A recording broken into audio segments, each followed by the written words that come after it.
안녕하십니까. 기업분석팀에서 스몰캡 담당하고 있는 손현정입니다. 오늘 제가 준비한 자료는 농기계 산업과 그리고 대동과 TYM에 대한 분석입니다. 2년 전 이맘때쯤에 CES에서 존디어가 완전 자율주행 트랙터를 출시를 했습니다. 이건 농업에 정말 새로운 패러다임 변화가 나타난 거였는데요. 이젠 자율주행 로봇 트랙터가 글로벌 농기계 산업 판도를 바꿀 수 있는 게임 체인저가 될 걸로 예상을 하고 있습니다. 제가 조금 더 주목한 점은 이 완전 자율주행 로봇 트랙터가 대표적인 온디바이스라는 사실이었는데요.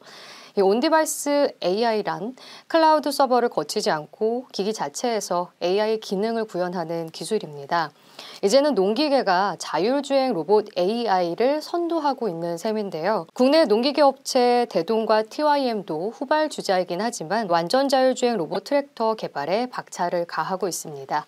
그래서 이번 자료에서 AI로 탈바꿈하고 있는 K 농기계 시장에 대해서 짚어보겠습니다. 먼저 자율주행 로봇 트랙터가 어떻게 게임 체인저가 될 수 있을지 살펴봤는데요. 이 농기계 시장에서 바로 식량 문제 해결의 대안책이 될 수 있다는 겁니다. 유엔에 따르면 2050년까지 인구가 계속 늘어나는데 2050년이 되면 도시 인구가 한 70% 차지하게 되고 농촌 인구가 30%에 불과할 걸로 예상이 됩니다.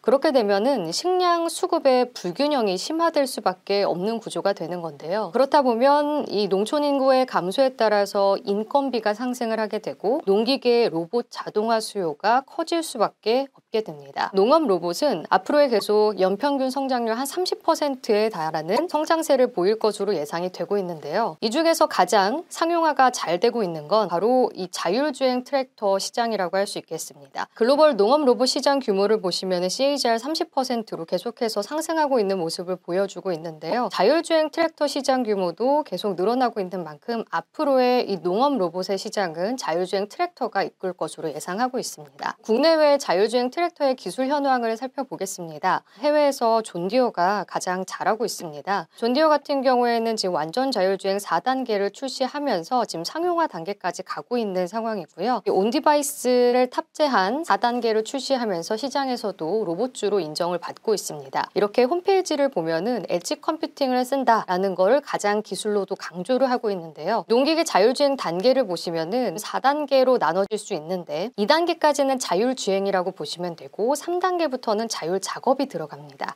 그리고 4단계에는 AI가 탑재된 정밀농업과 무인 자율작업이 가능한 수준까지 도달하는 거다라고 보시면 됩니다. 존디어는 미국 시장에서 이제는 농기계가 아닌 AI 로봇 기업으로 재평가가 되고 있습니다. 아크 인베스트먼트가 운영하는 자율주행 그리고 로보틱스 펀드인 ARKQ에도 ETF에 존디어가 포함이 되어 있습니다. 그러면 국내 시장은 어떨까요? 아쉽게도 아직은 로봇으로 평가를 받지는 못하는 모습입니다. 일단 자율주행 3단계까지는 출시를 했다고 봐야 되는데요. 대동 같은 경우에 23년도에 상용화에 성공을 했고 TYM은 24년도에 상반기에 출시를 할 예정입니다. LSM2로는 비상장사인데 23년도에 상용화에 성공을 했고요. 각사에 대한 기술 현황은 잠시 후 더 자세히 말씀드리도록 하고요. 4단계 같은 경우 완전 자율주행 로봇 트랙터 존디어가 개발한 이 4단계의 기술에 해당하는 그런 거는 국내 기업 같은 경우에는 대동과 TYM, LSM2론 모두 26년에 상용화가 가능할 것으로 예상되고 있습니다. 그러면 국내 농기계 업체들의 특징에 대해서 한번 짚어보겠습니다. 가장 성장 쥐약이었던 거는 바로 북미 중소형 트랙터라고 할 수가 있는데요. 수출 성장세가 코로나 시기 때 강하게 나타났습니다. 보시면 20년에서 22년도에 50마력 미만 비중의 중소형 트랙터 비중이 70% 이상 차지한다는 걸 알 수가 있는데요. 북미에서 있었던 유행 바로 하비팜이었죠. 개인 농장과 그리고 정원을 가꾸는 이런 하비팜의 유행이 있었기 때문에 중소형 트랙터 수요가 상당히 많이 늘어났습니다. 이럴 수 있었던 거는 가장 점유율이 큰 존디어의 매출 비중을 보면은 중대형이 60% 넘게 차지하기 때문에 이 틈새 공략을 써서 우리 국내 기업들이 중소형 트랙터를 잘 팔 수 있었는데요. 그런데 최근 들어서는 이런 고마력 제품의 확대가 나타나고 있습니다. 그러니까 중소형에서 이제 중대형 모델로 라인업이 확대가 되고 있는 건데요. 수출 추이를 보더라도 최근 들어서 50마력 미만 비중은 계속해서 줄어드는 모습이 보이지만 50마력 이상 비중은 늘어나는 모습 나타나고 있습니다. 중대형 라인업으로 확장성은 지금 북미 시장에서 더 강하게 나타나고 있다는 걸 확인할 수 있는데요. 보시면 22년도에 비해서 23년도에 중소형 비중은 줄어들고 중대형 비중은 늘어나는 모습 확인이 되고 있습니다. 이렇게 중대형 고마력 제품이 의미하는 바는 바로 믹스 효과를 기대할 수 있기 때문인데요. 중소형보다 중대형의 판매 단가가 3배에서 5배 정도 더 높고요. 수익성도 2배 정도 좋습니다. 그렇기 때문에 이제는 중소형에서 중대형으로 확장될 경우에 외형 성장과 더불어서 앞으로의 수익성도 기대할 수 있다라는 판단입니다. 라인업뿐만 아니라 지역도 확대하고 있습니다. 이제 티어 1이었던 북미에서 이제는 유럽 시장으로도 확장을 하고 있는데요. 북미 시장에서 안정적인 점유율을 확보했었기 때문에 이 인지도를 가지고 유럽으로 확대를 해 나가는 겁니다. 그러는 이유는 바로 유럽도 북미만큼 굉장히 큰 시장이기 때문인데요. 1, 2위를 다투는 글로벌 시장 규모가 굉장히 큰 시장입니다. 그리고 계속해서 앞으로 성장세를 나타내고 있고 시장 성장률은 미국보다 한 7% 더 좋은 것으로 확인이 되고 있고요. 유럽 트랙트 시장의 마력별 비중도 미국에서 좀 차이가 있습니다. 유럽 같은 경우에는 72% 정도가 중대형 마력 비중을 차지하고 있고요.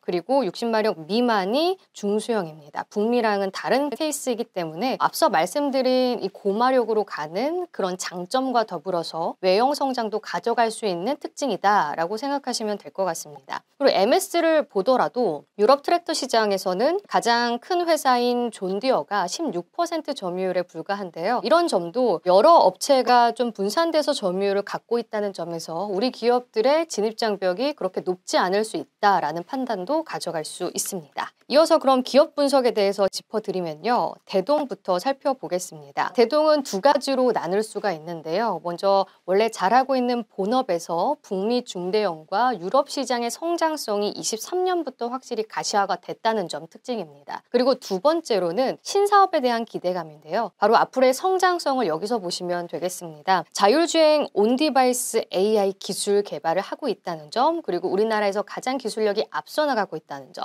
그리고 비농업으로의 확장성도 기대해 볼 만하다라는 판단입니다. 투자 포인트 자세히 보시면요. 북미 중대형 트랙터 비중 증가했다라는 점을 23년도에 숫자로 보여줬습니다. 한국의 대미 수출은 사실 트랙터가 급감을 했는데요. 그 이유는 하비팜의 수요가 코로나 엔데믹 이후에는 줄어들면서 확실히 외형이 줄어드는 모습이 있었습니다. 하지만 이러한 사태에서 전략적으로 중대형을 늘리기 시작한 국내 기업들, 그중에서 대동의 성과가 가장 좋았는데요. 3분기 누적 실적으로 중소형 매출이 늘었는데도 중대형 매출이 더 많이 는 걸 알 수가 있습니다. 그러니까 Q가 함께 늘면서 중대형 비중이 10%까지 늘어난 건데요. 그렇기 때문에 확실히 숫자로서 성과를 보여줬다라는 점에서 앞으로의 북미 중대형 트랙터 시장도 기대해 볼 만하다라는 판단입니다. 유럽 매출의 고성 상세도 역시나 숫자로 보여줬습니다.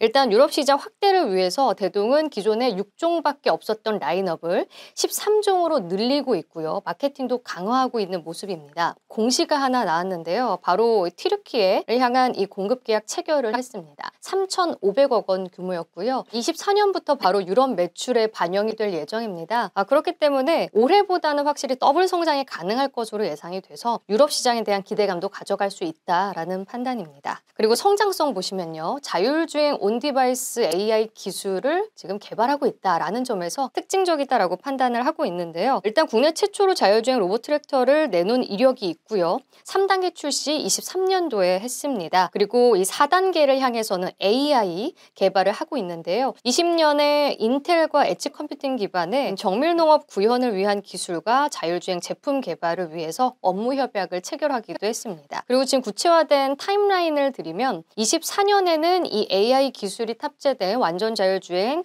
트랙터의 성능 시험을 통과한 다음에 25년도에는 구체화 후 26년도에는 상용화가 될 것으로 예상하고 있습니다. 존디어가 내세웠던 온디바이스 완전 자율주행 트랙터를 그대로 따라가고 있는 모습이고요. 26년까지 기술 개발의 속도를 계속해서 끌어올릴 수 있을지 지켜볼 필요가 있다라는 판단입니다. 대동만이 갖고 있는 투자 포인트라고 한다면 비농업으로서의 로봇 확장성이 보여지는데요. 포트폴리오를 계속 늘리고 있습니다. 23년도에 로봇 사업 속도를 높이기 위해서 조직을 개편하기도 했고요. 상품기획 부분 산하의 로봇 사업 기획 공급본부를 신설했습니다. 그리고 그 전에 포스코와 공급계약 체결도 있기도 했고요. 원래는 MOU에 그쳤던 이 포스코발 특수환경 임무수행 로봇이 이제는 확실히 가시화가 된 건데요. 24년도에 1차적으로 리모컨으로 원격 조정하는 로봇을 현장 검증으로 만들어서 투입을 하게 되고요. 그리고 25년도에는 이제 빅데이터를 수집해서 사람의 조작이 최소화된 로봇을 출시하게 됩니다. 이거는 포스코 내에서 낙광을 수거하고 작업 환경을 개선하기 위한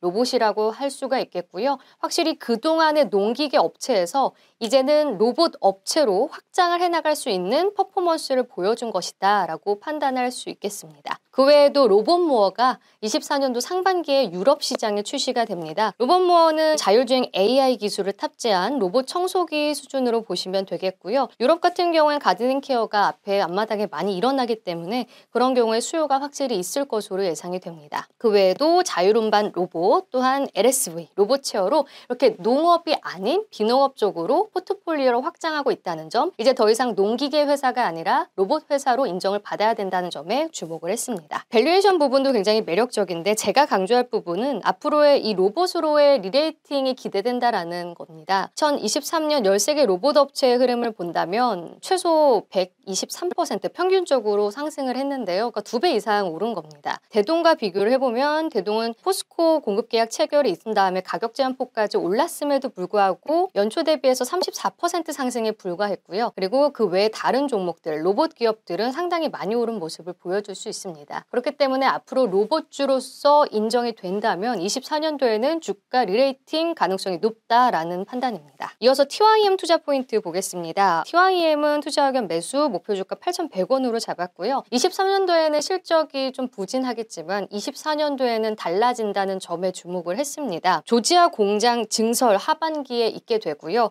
중대형 라인업 강화도 나타날 걸로 예상이 되고 있습니다. 조지아 공장은 캐파가 이제 2만 대로 증성이 되기 때문에 연간 한 1조 1천억 원의 매출이 조금 더 추가되는 경우를 생각을 할 수가 있겠고요. 확실히 중소형의 합의팜 수요가 좀 꺼지면서 이제 중대형 라인업으로의 확장성도 계속 기대가 되고 있습니다. 자율주행 기술력을 한번 살펴보시면 일단 타임란으로 봤을 때 대동에 비해서 지금 6개월 정도는 조금 늦춰주고 있습니다. 대동은 23년도에 이미 출시를 했고 TYM은 24년도 상반기에 출시를 하게 되는데요. 하지만 26년도에 똑같이 완전 자율주행 4단계 트랙터를 출시한다는 점에서는 앞으로의 기술력은 계속 지켜볼 필요가 있다라는 판단입니다. 가장 매력적인 부분 지금 싸다라고 말씀을 드리고 싶은데요. 주가 추이를 PER로 보시더라도 최근에 계속 주가가 하락하면서 현저한 저평가 구간에 있다라는 판단입니다. ROE 측면에서 봤을 때도 중대형 경쟁사라고 할 수 있는 구보다와 비교를 했을 때도 ROE가 20%로 TYM이 상당히 높다라는 판단이고요. 경쟁사 대동의 로봇 프리미엄을 주지 않은 상태에서 함께 비교를 했을 때도 대동이 24년 PER이 7배 정도이고요. TYM은 2.9배이기 때문에 상당히 매력적이다라고 판단을 했습니다. 네, 이렇게 제가 준비한 건 여기까지고요. 농기계 산업과 대동 그리고 TYM에 대한 분석 짚어봤습니다.